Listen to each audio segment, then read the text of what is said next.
नमस्कार। खबरों के इस बुलेटिन में तुहाडा स्वागत है। मैं रमन शंकर। पहला पेश ने चोणवीं खबरां। भारत और आस्ट्रेलिया विचाले अज आर्थिक सहयोग और व्यापार समझौते सहीबद्ध किए गए। प्रधानमंत्री नरेंद्र मोदी ने अपने संबोधन में कहा कि भारत आस्ट्रेलिया आर्थिक सहयोग और व्यापार समझौता दोवें देशों विचाले आपसी विश्वास की गहराई को दर्शाता है। प्रधानमंत्री नरेंद्र मोदी और नेपाल के प्रधानमंत्री शेर बहादुर देवबा विचाले नवी दिल्ली में वफद पद्धरी गलबात हुई।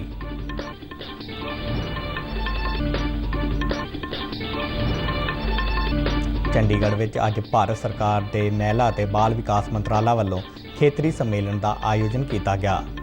अपने संबोधन में स्मृति ईरानी ने कहा कि केंद्र सरकार के यत्नों सदका देश में बच्चों में कुपोषण दर में कमी दर्ज की गई।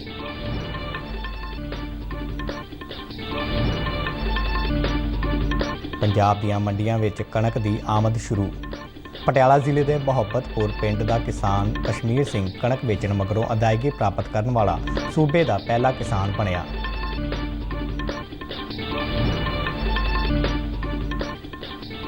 बहुजन समाज पार्टी के साबका विधायक शंगारा राम सहुंगड़ा का देहांत।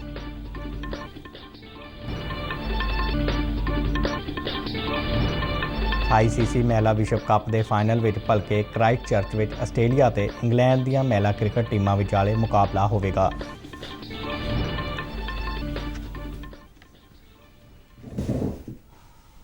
ते हुण खबरां विस्तार नाल। भारत के प्रधानमंत्री नरेंद्र मोदी और आस्ट्रेलिया के प्रधानमंत्री स्कॉट मॉरिसन की मौजूदगी में अज वर्चुअल माध्यम राही दोवां देशों विचाले आर्थिक सहयोग और व्यापार समझौते सहीबद्ध किए गए।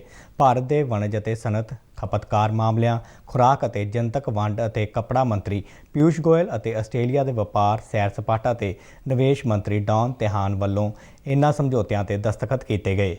इस मौके बोलदਿਆਂ प्रधानमंत्री नरेंद्र मोदी ने कहा कि पिछले एक महीने दौरान उन्होंने ये आस्ट्रेलियन प्रधानमंत्री नाल तीजी विचार चर्चा है। उन्होंने कहा कि भारत आस्ट्रेलिया आर्थिक सहयोग और व्यापार समझौता दोवें देशों विचाले आपसी विश्वास की गहराई को दर्शाता है। नरेंद्र मोदी ने कहा कि दोवें देशों विचाले व्यापार दीआं वड्डियां संभावनावां ने जिन्हां नाल एक दूजे मुल्कां विच रह रहे लोकां दीआं लोड़ां पूरीआं हो सकदियां ने अते अज दे इस समझौते नाल दोवें मुल्क इन्हां मौकिआं दा भरपूर लाभ उठाउणगे। यह हमारे द्विपक्षीय रिश्तों के लिए सचमुच एक वाटरशेड मोमेंट है। हमारी अर्थव्यवस्थाओं के बीच एक दूसरे की आवश्यकताओं को पूरा करने का बहुत पोटेंशियल है। मुझे पूरा विश्वास है कि इस एग्रीमेंट से हम इन अवसरों का पूरा लाभ उठा पाएंगे। इस समझौते के आधार पर हम साथ मिलकर सप्लाई चेन्स की रेजिलियंस बढ़ाने और इंडो पैसिफिक क्षेत्र की स्टेबिलिटी में भी योगदान कर पाएंगे। फ्रेंड्स, पीपल टू पीपल ये रिश्ते भारत ऑस्ट्रेलिया मित्रता का महत्वपूर्ण स्तंभ है। प्रधानमंत्री नरेंद्र मोदी और नेपाल के प्रधानमंत्री शेर बहादुर देवबा विचाले अज नवी दिल्ली में वफद पद्धरी गलबात हुई। मीटिंग में दोवें नेतावां ने आपसी भाईवाली की प्रगति की समीक्षा की और सहयोग का होर वधेरे विस्तार करने के तौर तरीकों से विचार वटांदरा किया। मीटिंग मगरों नरेंद्र मोदी और शेर बहादुर देवबा ने कई प्रोजैक्टों का सांझे तौर पर उद्घाटन किया।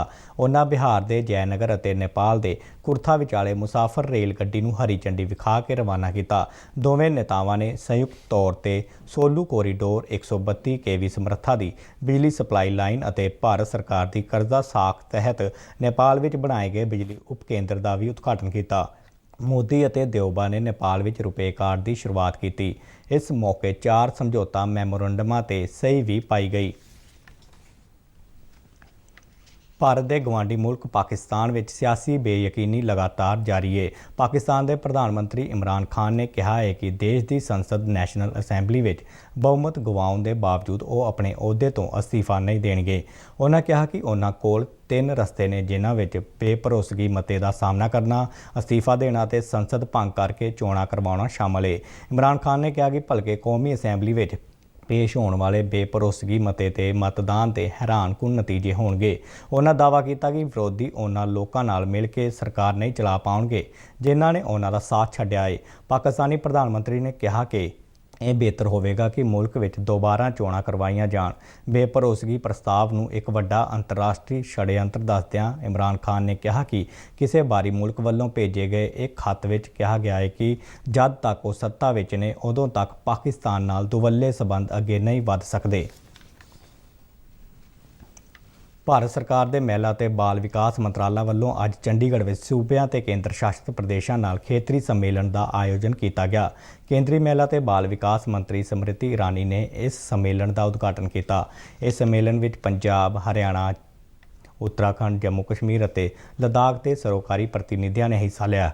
ਇਸ ਸੰਮੇਲਨ ਦਾ ਮਕਸਦ ਕੁਪੋਸ਼ਣ ਸੰਬੰਧੀ ਚਿੰਤਾਵਾਂ ਨੂੰ ਦੂਰ ਕਰਨ ਅਤੇ ਮਹਿਲਾਵਾਂ ਤੇ ਬੱਚਿਆਂ ਦੇ ਸ਼ਕਤੀਕਰਨ, ਵਿਕਾਸ ਅਤੇ ਸੰਭਾਲ ਲਈ ਸੂਬਾ ਸਰਕਾਰਾਂ, ਕੇਂਦਰ ਸ਼ਾਸਿਤ ਪ੍ਰਦੇਸ਼ਾਂ ਅਤੇ ਹੋਰ ਹਿੱਤਧਾਰਕਾਂ ਤੱਕ ਪਹੁੰਚ ਕਰਨਾ ਸੀ।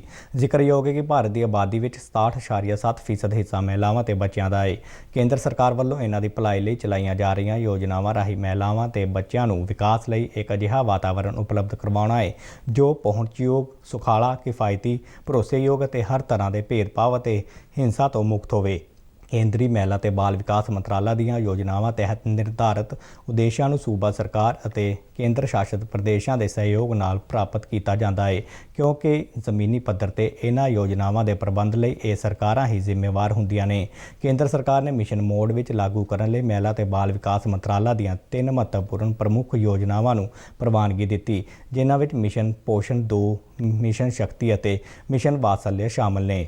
ਜ਼ੋਨਲ ਕਾਨਫਰੰਸ ਨੂੰ ਸੰਬੋਧਨ ਕਰਦਿਆਂ ਕੇਂਦਰੀ ਮਹਿਲਾ ਤੇ ਬਾਲ ਵਿਕਾਸ ਮੰਤਰੀ ਸਮ੍ਰਿਤੀ ਇਰਾਨੀ ਨੇ ਕਿਹਾ ਕਿ ਕੇਂਦਰੀ ਕੈਬਨਿਟ ਵੱਲੋਂ ਬੱਚਿਆਂ ਤੇ ਮਹਿਲਾਵਾਂ ਦੇ ਵਿਕਾਸ ਲਈ 3 ਯੋਜਨਾਵਾਂ ਨੂੰ ਮਨਜ਼ੂਰੀ ਦਿੱਤੀ ਗਈ।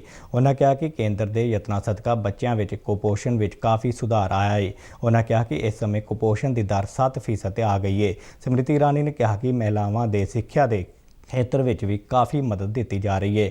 ਉਹਨਾਂ ਦੱਸਿਆ ਕਿ ਕੇਂਦਰ ਸਰਕਾਰ ਦੇ 3 ਮਿਸ਼ਨਾਂ ਮਿਸ਼ਨ ਪੋਸ਼ਣ 2, ਮਿਸ਼ਨ ਸ਼ਕਤੀ ਅਤੇ ਮਿਸ਼ਨ ਵਾਤਸല്ਯ ਨੂੰ ਵਿੱਤ ਕਮਿਸ਼ਨ ਦੇ 2021-22 ਤੋਂ 2025-26 ਦੇ ਅੰਤਰਾਲ ਦੌਰਾਨ ਲਾਗੂ ਕੀਤਾ ਜਾਵੇਗਾ।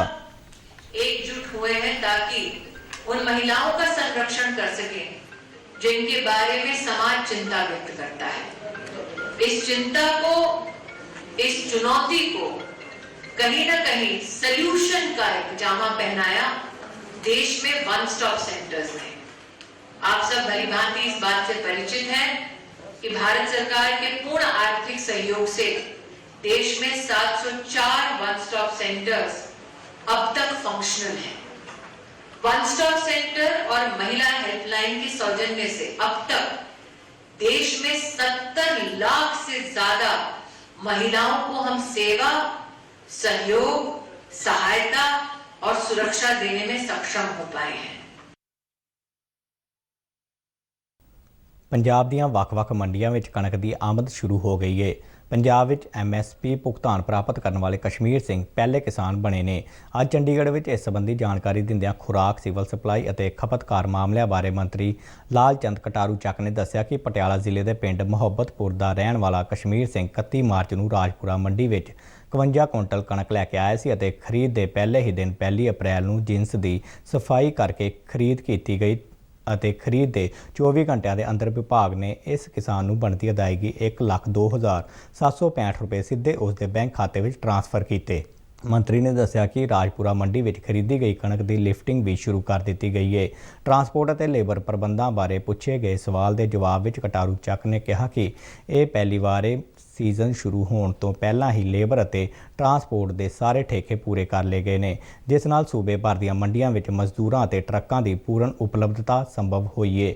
ਮੰਡੀਆਂ ਵਿੱਚ ਕਣਕ ਦੀ ਆਮਦ ਦੀ ਮੱਠੀ ਰਫ਼ਤਾਰ ਬਾਰੇ ਉਹਨਾਂ ਕਿਹਾ ਕਿ ਅਜੇ ਫਸਲ ਪੱਕ ਨਹੀਂ ਸਕੀ ਹੈ ਅਤੇ 6 ਅਪ੍ਰੈਲ ਤੋਂ ਬਾਅਦ ਮਾਲਵਾ ਖੇਤਰ ਦੀਆਂ ਮੰਡੀਆਂ ਵਿੱਚ ਭਾਰੀ ਮਾਤਰਾ ਵਿੱਚ ਕਣਕ ਪੁੱਜਣ ਦੀ ਉਮੀਦ ਹੈ। ਜਦ ਕਿ ਮਾਝਾ ਖੇਤਰ ਦੇ ਜ਼ਿਲ੍ਹਿਆਂ ਵਿੱਚ ਕਣਕ ਦੀ ਆਮਦ ਵਿੱਚ ਤੇਜ਼ੀ 12 ਅਪ੍ਰੈਲ ਤੋਂ ਬਾਅਦ ਵੇਖਣ ਨੂੰ ਮਿਲੇਗੀ। ਲਾਲਚੰਦ ਕਟਾਰੂ ਚੱਕ ਨੇ ਅੱਗੇ ਕਿਹਾ ਕਿ ਮੰਡੀਆਂ ਵਿੱਚ ਕਣਕ ਦੀ ਖਰੀਦ ਲਈ ਸਾਰੇ ਪ੍ਰਬੰਧ ਮੁਕੰਮਲ ਕਰ ਲਏ ਗਏ ਨੇ ਅਤੇ ਸਰਕਾਰ ਕਿਸਾਨਾਂ ਦੀ ਜਿੰਸ ਦਾ ਦਾਣਾ ਖਰੀਦਣ ਲਈ ਵਚਨਬੱਧ ਹੈ। ਗੜਸ਼ੰਕਰ ਵਿਧਾਨ ਸਭਾ ਹਲਕੇ ਤੋਂ ਬਹੁਜਨ ਸਮਾਜ ਪਾਰਟੀ ਦੇ ਸਾਬਕਾ ਵਿਧਾਇਕ ਸ਼ਿੰਗਾਰਾ ਰਾਮ ਸਹੂੰਗੜਾ ਦਾ ਅੱਜ ਦੁਪਹਿਰ ਦੇਹਾਂਤ ਹੋ ਗਿਆ। ਉਹ 62 ਵਰ੍ਹਿਆਂ ਦੇ ਸਨ। ਦੱਸਿਆ ਜਾ ਰਿਹਾ ਹੈ ਕਿ ਉਹ ਕਿਸੇ ਕੰਮ ਦੇ ਸਿਲਸਿਲੇ ਵਿੱਚ ਜਲੰਧਰ ਆਏ ਸਨ, ਜਿੱਥੇ ਉਹਨਾਂ ਦੀ ਸਿਹਤ ਵਿਗੜ ਗਈ ਅਤੇ ਉਹਨਾਂ ਨੂੰ ਹਸਪਤਾਲ ਲਿਜਾਇਆ ਗਿਆ। ਹਸਪਤਾਲ ਵਿੱਚ ਇਲਾਜ ਦੌਰਾਨ ਉਹਨਾਂ ਦੀ ਮੌਤ ਹੋ ਗਈ।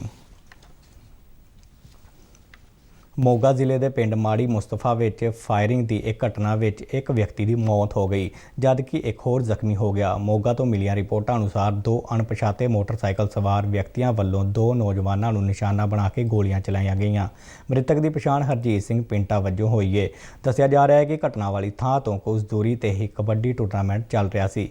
ਘਟਨਾ ਦੀ ਸੂਚਨਾ ਮਿਲਦੇ ਸਾਰ ਪੁਲਿਸ ਮੌਕੇ ਤੇ ਪਹੁੰਚੀ ਅਤੇ ਜਾਂਚ ਸ਼ੁਰੂ ਕੀਤੀ ਗਈ।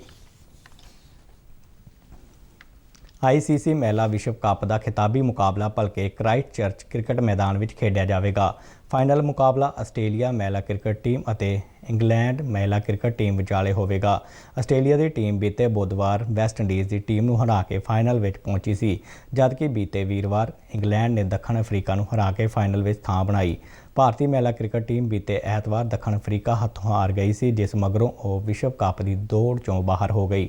ICC ਮਹਿਲਾ ਵਿਸ਼ਵ ਕੱਪ ਦਾ ਫਾਈਨਲ ਮੁਕਾਬਲਾ ਭਲਕੇ ਕ੍ਰਾਈਸਟਚਰਚ ਵਿੱਚ ਭਾਰਤੀ ਸਮੇਂ ਅਨੁਸਾਰ ਸਵੇਰੇ 6:30 ਵਜੇ ਸ਼ੁਰੂ ਹੋਵੇਗਾ। ਉੱਤਰ ਭਾਰਤ ਵਿੱਚ ਦਿਨੋ-ਦਿਨ ਗਰਮੀ ਦਾ ਪ੍ਰਕੋਪ ਵੱਧ ਰਿਹਾ ਹੈ। ਪੰਜਾਬ, ਹਰਿਆਣਾ, ਚੰਡੀਗੜ੍ਹ ਅਤੇ ਕੌਮੀ ਰਾਜਧਾਨੀ ਦਿੱਲੀ ਸਮੇਤ ਹੋਰ ਖੇਤਰਾਂ ਵਿੱਚ ਗਰਮੀ ਵਧਣ ਕਾਰਨ ਲੋਕਾਂ ਨੂੰ ਪਰੇਸ਼ਾਨੀਆਂ ਦਾ ਸਾਹਮਣਾ ਕਰਨਾ ਪੈ ਰਿਹਾ ਹੈ। ਬੀਤੇ 24 ਘੰਟਿਆਂ ਦੌਰਾਨ ਪੰਜਾਬ ਵਿੱਚ ਬਠਿੰਡਾ ਅਤੇ ਹਰਿਆਣਾ ਵਿੱਚ ਨਾਰਨੌਲ ਸਭ ਤੋਂ ਗਰਮ ਇਲਾਕੇ ਰਹੇ। ਬਠਿੰਡਾ ਵਿੱਚ ਵੱਧ ਤੋਂ ਵੱਧ ਤਾਪਮਾਨ 39.7 ਡਿਗਰੀ, ਜਦਕਿ ਨਾਰਨੌਲ ਵਿੱਚ 41.6 ਡਿਗਰੀ ਸੈਲਸੀਅਸ ਦਰਜ ਕੀਤਾ ਗਿਆ। ਇਸ ਸਮੇਂ ਦੌਰਾਨ ਘੱਟੋ ਘੱਟ ਤਾਪਮਾਨ ਬੁੱਧਵਾਲਾ ਸਿੰਘ ਵਿੱਚ 13.4 ਅਤੇ ਹਰਿਆਣਾ ਦੇ ਕੋਲ ਵਿਖੇ 14.4 ਡਿਗਰੀ ਸੈਲਸੀਅਸ ਦਰਜ ਹੋਇਆ। ਚੰਡੀਗੜ੍ਹ ਸਥਿਤ ਮੌਸਮ ਵਿਭਾਗ ਦੇ ਦਫ਼ਤਰ ਨੇ 6 ਅਪ੍ਰੈਲ ਤੱਕ ਪੰਜਾਬ, ਹਰਿਆਣਾ ਅਤੇ ਚੰਡੀਗੜ੍ਹ ਵਿੱਚ ਮੌਸਮ ਖੁਸ਼ਕ ਰਹਿਣ ਦੀ ਭਵਿੱਖਬਾਣੀ ਕੀਤੀ ਹੈ। ਭਾਵੇਂ ਪੰਜਾਬ ਲਈ ਇਸ ਸਮੇਂ ਦੌਰਾਨ ਕੋਈ ਚੇਤਾਵਨੀ ਜਾਰੀ ਨਹੀਂ ਕੀਤੀ ਗਈ, ਪਰ ਹਰਿਆਣਾ ਦੇ ਦੱਖਣ ਅਤੇ ਦੱਖਣ ਪੂਰਬੀ, ਪੱਛਮ ਅਤੇ ਦੱਖਣ ਪੱਛਮੀ ਇਲਾਕਿਆਂ ਦੇ ਖੇਤਰਾਂ ਵਿੱਚ ਕਈ ਥਾਵਾਂ 'ਤੇ ਅੱਜ ਗਰਮ ਲਹਿਰ ਚੱਲਣ ਦੀ ਭਵਿੱਖਬਾਣੀ ਕੀਤੀ ਗਈ ਸੀ।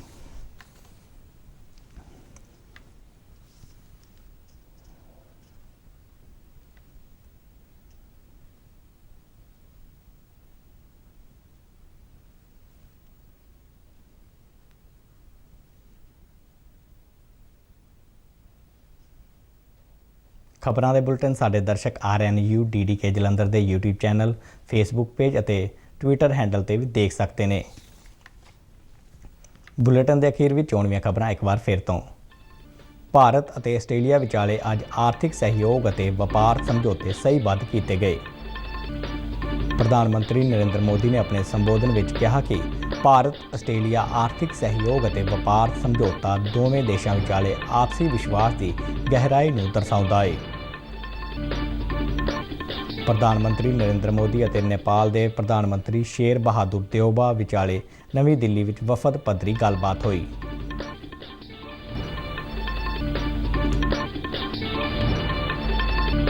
ਚੰਡੀਗੜ੍ਹ ਵਿੱਚ ਅੱਜ ਭਾਰਤ ਸਰਕਾਰ ਦੇ ਮਹਿਲਾ ਅਤੇ ਬਾਲ ਵਿਕਾਸ ਮੰਤਰਾਲਾ ਵੱਲੋਂ ਖੇਤਰੀ ਸੰਮੇਲਨ ਦਾ ਆਯੋਜਨ ਕੀਤਾ ਗਿਆ। ਆਪਣੇ ਸੰਬੋਧਨ ਵਿੱਚ ਸਮ੍ਰਿਤੀ ਇਰਾਨੀ ਨੇ ਕਿਹਾ ਕਿ ਕੇਂਦਰ ਸਰਕਾਰ ਦੇ ਯਤਨਾਂ ਸਦਕਾ ਦੇਸ਼ ਵਿੱਚ ਬੱਚਿਆਂ ਵਿੱਚ ਕੁਪੋਸ਼ਣ ਦਰ ਵਿੱਚ ਕਮੀ ਦਰਜ ਕੀਤੀ ਗਈ।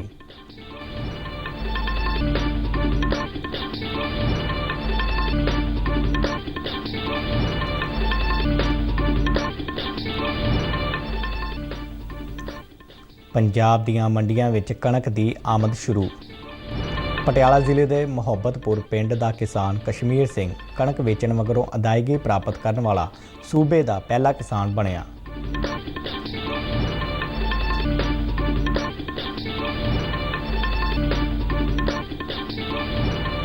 ਬਹੁਜਨ ਸਮਾਜ ਪਾਰਟੀ ਦੇ ਸਾਬਕਾ ਵਿਧਾਇਕ ਸ਼ਿੰਗਾਰਾ ਰਾਮ ਸਹੂੰਗੜਾ ਦਾ ਦੇਹਾਂਤ।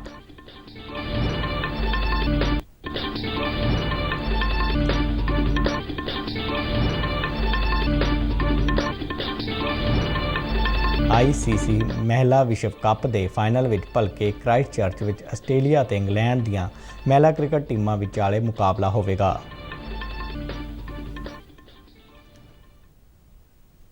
ਤੇ ਇਸ ਦੇ ਨਾਲ ਹੀ ਖਬਰਾਂ ਦਾ ਇਹ ਬੁਲੇਟਿਨ ਖਤਮ ਹੋਇਆ। ਮੈਂ ਮਾਸਕ ਲਗਾ ਕੇ ਸਟੂਡੀਓ ਤੋਂ ਬਾਹਰ ਜਾ ਰਿਹਾ। ਬਾਹਰ ਜਾਣ ਵੇਲੇ ਤੁਸੀਂ ਵੀ ਮਾਸਕ ਲਗਾ ਕੇ ਜਾਓ। ਇਜਾਜ਼ਤ ਦਿਓ। ਨਮਸਕਾਰ।